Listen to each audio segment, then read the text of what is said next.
Hi guys! Welcome again to our new video. This time, samahan nyo ako. Pupunta po tayo sa Villaggio. At eto na nga, nakasakay na kami sa Uber. Mabilis din dumating itong mamang driver. Wala pang 1 minute, nandito na siya.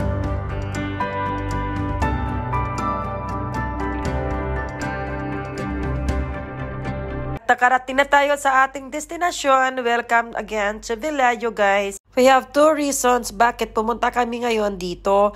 First of all, pupunta kami sa bangko kasi may inaayos kami. And secondly, para kumain ng dinner. Pagpasensyahan nyo na guys kasi hindi okay ang boses ko ngayon dahil nga sa ubo, sipon. Basta not feeling well ako. Pero heto at trying my best na mag-upload ng bagong video para sa inyo. Sa mga bagong followers ko or viewer, kung titignan nyo po ang aking list of videos, marami na po akong na-upload about Villaggio. So first stop, tara na sa bangko, pero papakita ko guys yung mga madadaanan namin na mga pwesto. Sobrang napakaganda, left and right, ang mga shops dito. At kung napapansin nyo rin guys, wala masyadong tao. I mean, kunti lang kasi nga weekdays. Pero pag weekends, gabi pa lang ng Thursday, lalo na pag Friday, oh my God, talagang jump pack ang mga shopping malls dito sa Qatar. Makikita nyo na napakalinis at napakabango din. Ayan no.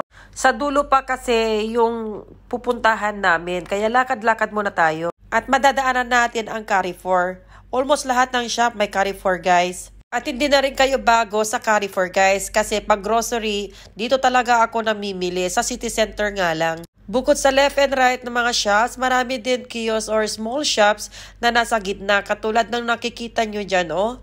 At nakarating na nga tayo dito sa commercial bank. So maraming pila, di ko lang alam kung anong number namin. At dahil 22 persons in queue bago sa number namin, we've decided na pumunta muna kami sa food court para kumain.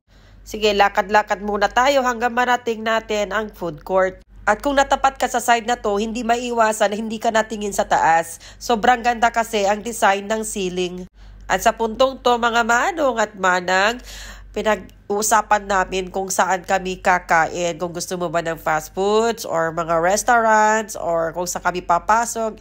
Feel mo ba ang Chinese, Japanese or Korean, ganun. So habang hindi pa kami nakakapag-decide kung saan kami lalanding, flex ko muna si KFC, McDonald's, The Hardee's. Kung feel mo rin ng pizza, nandyan din si Pizza Hut. Until finally, nakita namin si Sushi Library.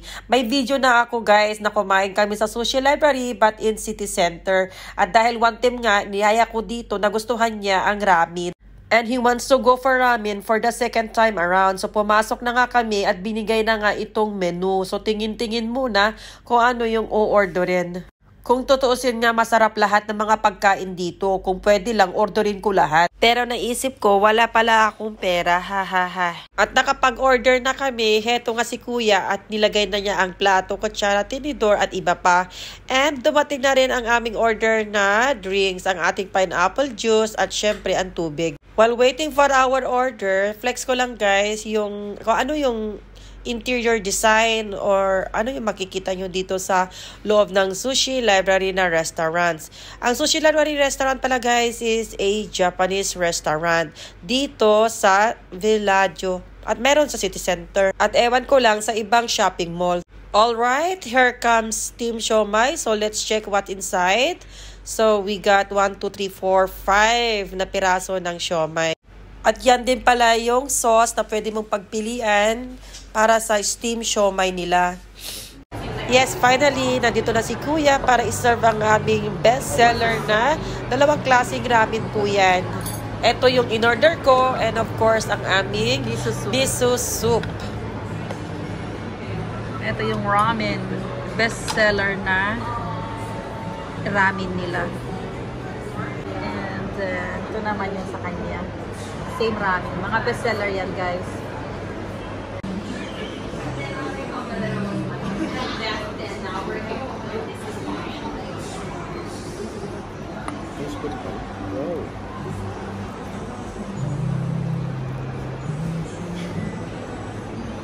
So kain na tayo guys at ako'y natatakam na. Gutom na rin ako no.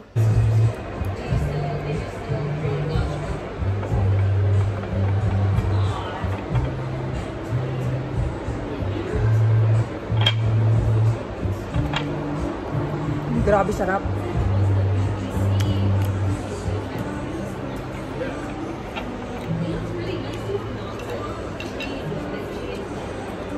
At kailangan din natin magmadali dyan kasi nga may pila tayo doon sa bangko na kailangan natin habulin. Kaya kain lang ng kain. And we're done. Sensya na guys, malaki talaga ang serving nila. So hindi ko naubos yung akin. Pero the rest, ubos naman. Hindi na talaga kaya ng power ko na ubusin pa yung natitirang noodles.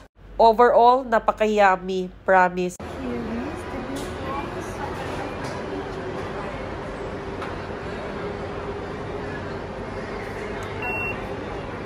Tapos na kami kumain, tara na at balikan natin yung bangko. At dahil tapos na yung transaksyon namin sa bangko, heto nga at sumaglit kami dito sa Carrefour. Bumili lang naman kami ng tubig at tinapay.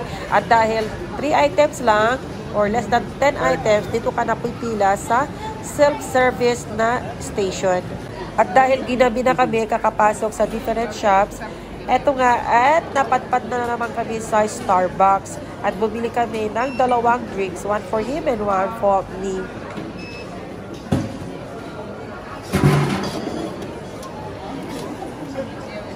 At ito na nga yung in-order niya, kalabasa. At ito naman yung akin, ang ice Spanish latte. Alright, it's time to go home. Ayan na, we are looking for our Uber.